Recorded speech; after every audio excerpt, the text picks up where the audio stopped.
Thanks, Julia. I am so glad to see everybody. I'm so glad to be here. I've had an eventful, maybe 6 months actually altogether, and it got to the end of that. And I have stories today. Now, one of the stories is I was at a class this morning for doing unemployment stuff, and then I came home and I took a nap. And then I woke up and I was going to work on my meditation and cook dinner really quick before I left so my wife would have dinner ready. And my neighbor came in across the street.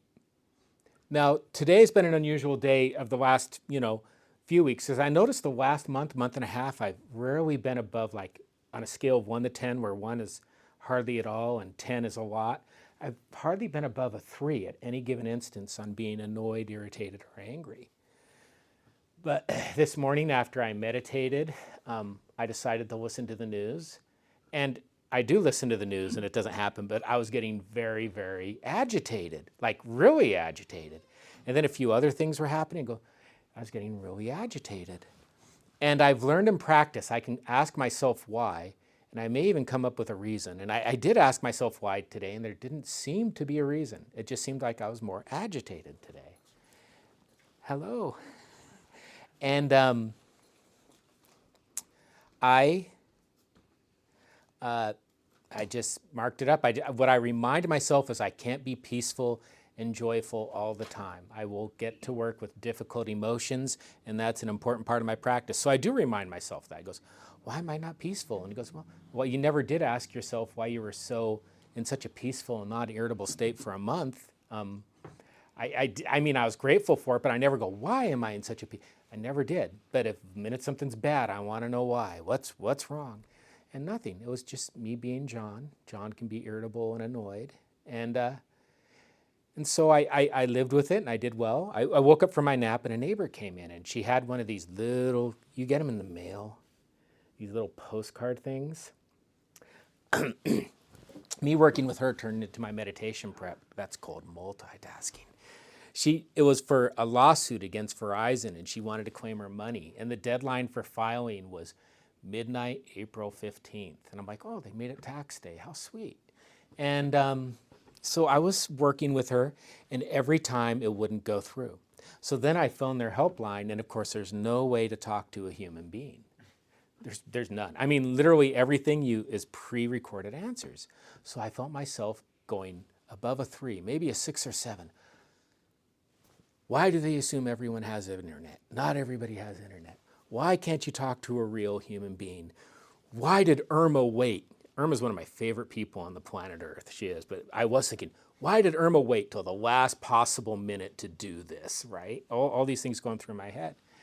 And I breathed, and I made it okay, and I recognized the annoyance. It isn't an issue of crushing the emotion or saying the emotion is bad and letting go. It's a matter of recognizing it and not doing harm to myself and others. And that tends to make it not as long for me. So I did that. And I'm glad today that had happened. And it reminded me of a wonderful story I heard this week, which I'm not going to save. I was going to do a whole thing on this story, but it's one of the Buddhist stories, right? And these two monks were talking. It was in winter. They were sitting down drinking tea, and one monk came to visit this monk in his hut. And the monk goes, I finally have achieved the state where nothing disturbs me. I've found enlightenment. I'm one with the Tao, and nothing disturbs me. The weather's bad, and it doesn't disturb me.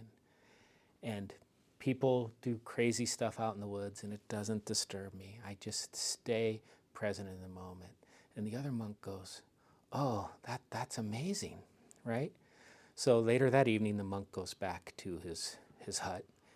And then he wakes up the next morning, and there's a little poem, right? And the poem is describing how I have come to the place where nothing bothers me at all. It's just beautiful, like birds in the trees, nothing bothers me at all. So the second monk looked at it, right?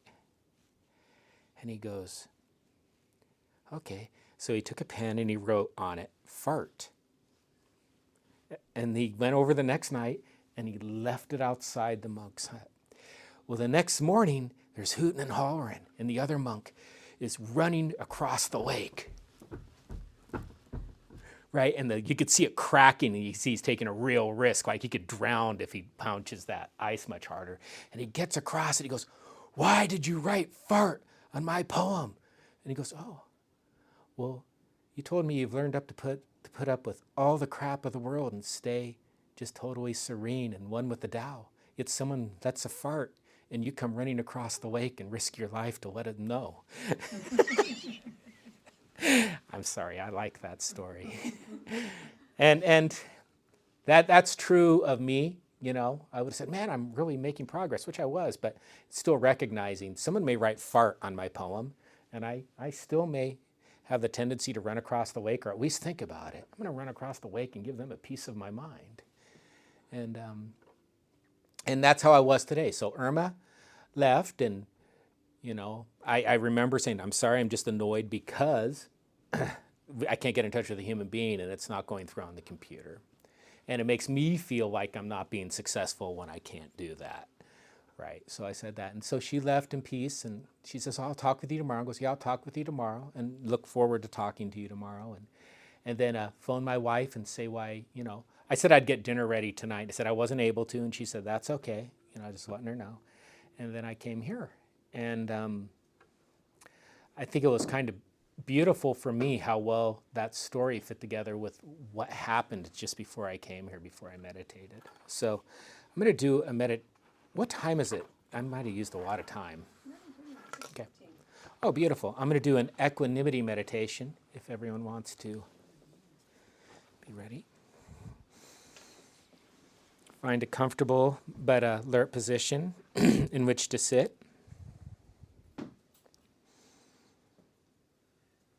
As you allow your eyes to gently close, pay attention to the body and see if there are any minor adjustments that will help you maintain the position for the duration of the meditation.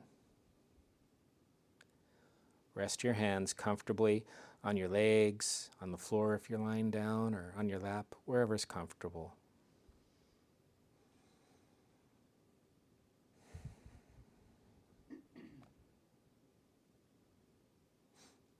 Allow your breathing to be natural. See where you feel the breath most naturally in your body.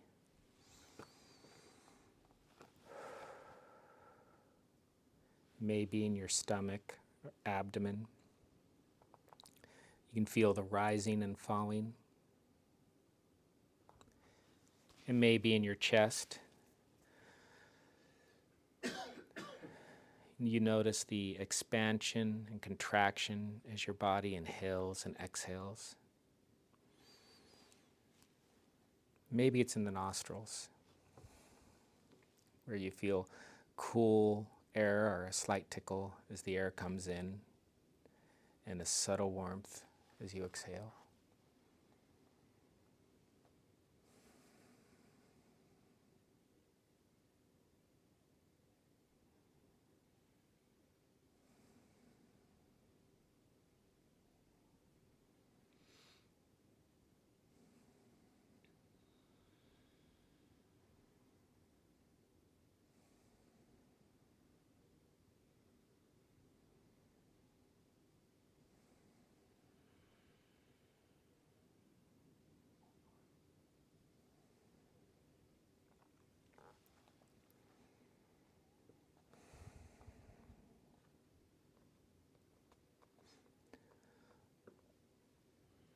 One last breath as we complete this part of the meditation.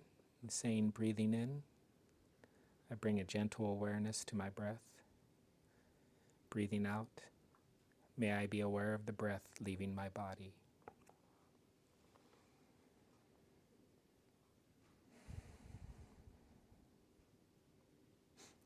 Now during this, you may have noticed your mind wandering. This offers us an opportunity to cultivate mindfulness and concentration. The last 2 points in the Eightfold Path. Each time we notice the mind wandering, we're strengthening our ability to recognize our present experience. Each time we bring the mind back to the breath, we strengthen our ability to concentrate. Treat it as an opportunity rather than a problem.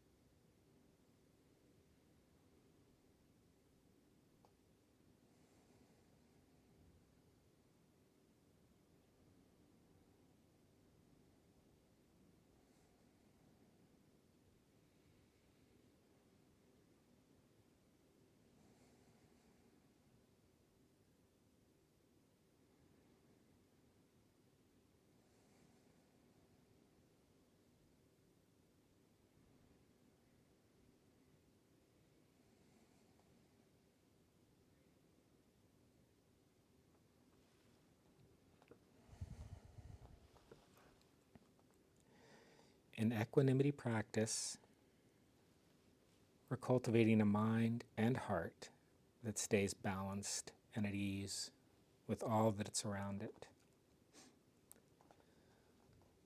With equanimity, we come to understand that our happiness and suffering are not caused by our experiences and circumstances, but in our responses to them.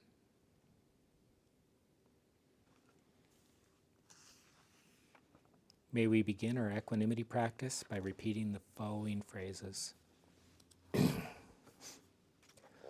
I'm responsible for my own actions. I'm responsible for the energy and attention I give my thoughts, feelings, and experiences. May I find a true source of happiness. May I find peace exactly where I am.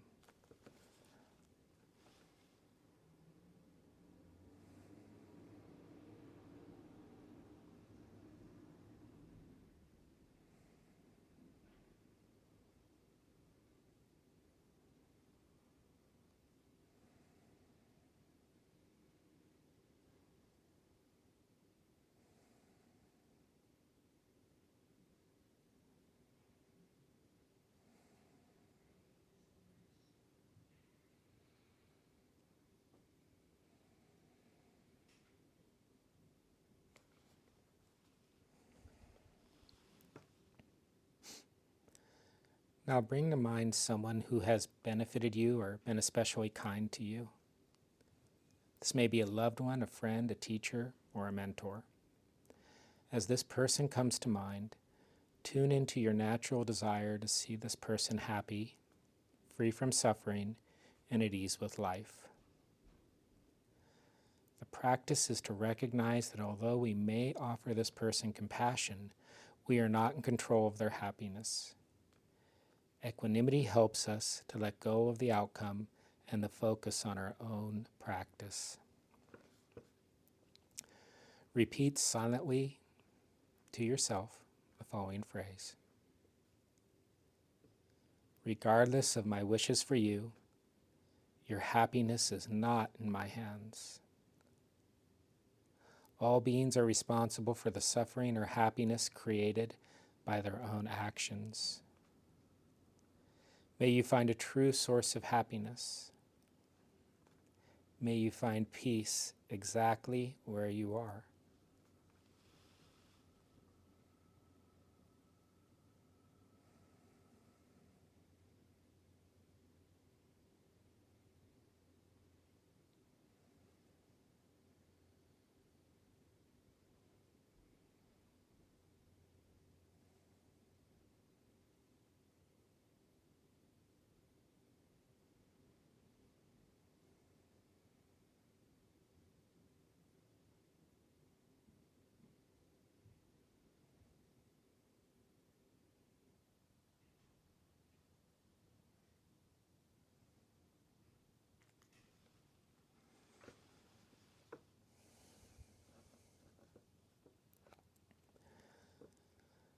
Let this person go from your mind and bring to mind a neutral person.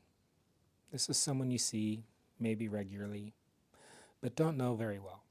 It may be somebody who works somewhere you go a lot, a coworker, a person you've seen at recovery meetings, or a neighbor. Although you don't know this person well, you can recognize that just as you wish to be happy, this person wants to be happy as well. You don't need to know what their happiness looks like. Again, offer this person the phrases of equanimity, recognizing that you aren't responsible for their happiness. Regardless of my wishes for you, your happiness is not in my hands. All beings are responsible for the suffering or happiness created by their own actions. May you do what needs to be done to find happiness. May you find peace exactly where you are.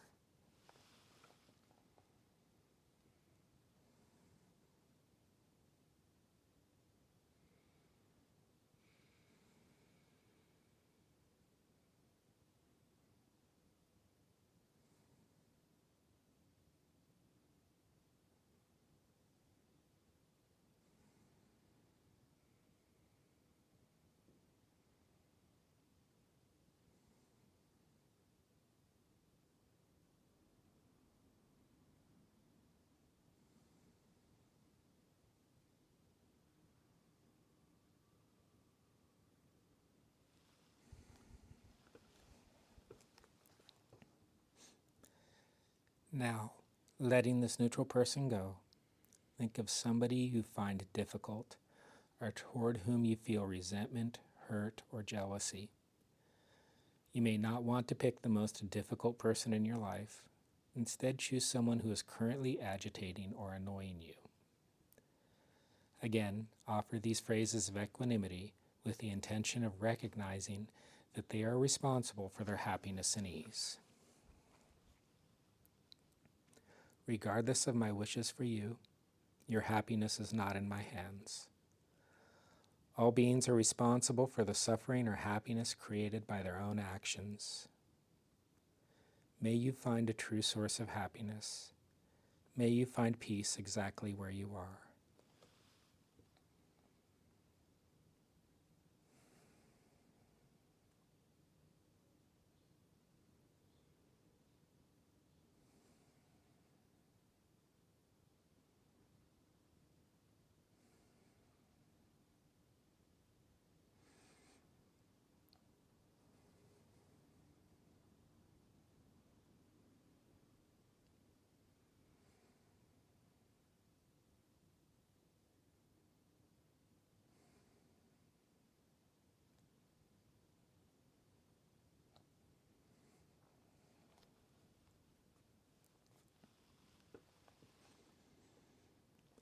Now, letting go of all thoughts of others, return your focus to your own body, mind, and heart.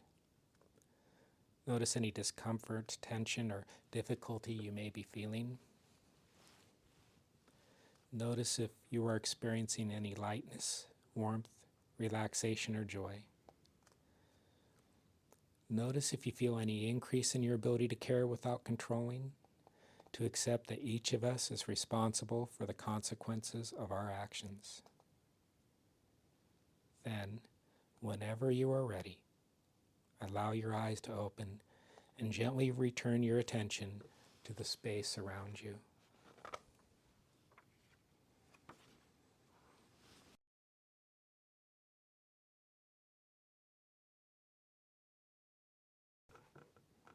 Prepare for the dedication of merit. Refuge does not arise in a particular place, but in the space within the goodness of our hearts. When this space is imbued with wisdom, respect, and love, we call it Sangha. We hope that the pain of addiction, trauma, and feeling apart actually leads us back toward the heart, and that we might understand compassion, wisdom, and change ever more deeply. As we have learned from practice, great pain does not erase goodness, but in fact informs it. May we make the best use of our practice and whatever freedom arises from our efforts here today.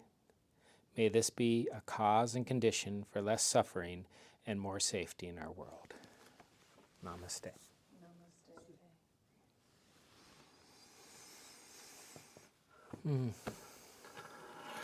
So the anger wasn't the problem. It's just a matter Beautiful. of wise words and wise action. Thank you, John. Thank you, Julia.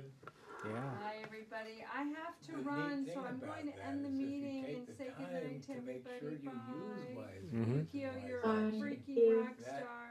time allows Christopher, a little your space mom, to get some you and your mom. Oh, yeah. And B, I don't even know I what know. to say. One follows Me the neither. other. I'm Yeah. floored every day. I just love you guys so much.